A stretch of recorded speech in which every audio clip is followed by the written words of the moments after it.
It's trumped as the world's workshop. But if IMF forecasts are anything to go by, China will soon become the world's largest economy too. Recent IMF studies report that China's gross domestic product will surpass the US by year end. The latest report anticipates that the Asian country's GDP will reach $17.6 trillion, while that of America will stand at $17.4 trillion in 2014.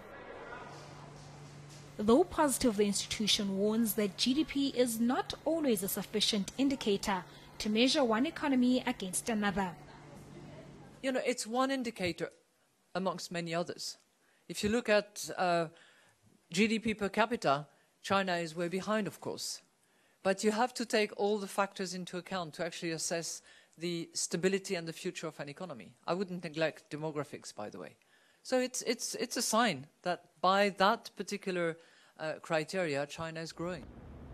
But one economic scholar argues that neither is GDP per capita. Kogan says it's important to measure a country's economic activity and that the method in which its wealth is shared, or GDP per capita, should not overshadow the real GDP. Trade is a very important factor to determine a country's economic power. A country's competitiveness in the world is reflected by trade. So, GDP at exchange rate is more reasonable because it reflects a country's competitiveness.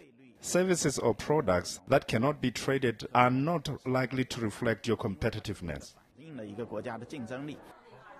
On the economic growth front, China's will grow by 7.4%, while America's will reach 2.2%, says the IMF.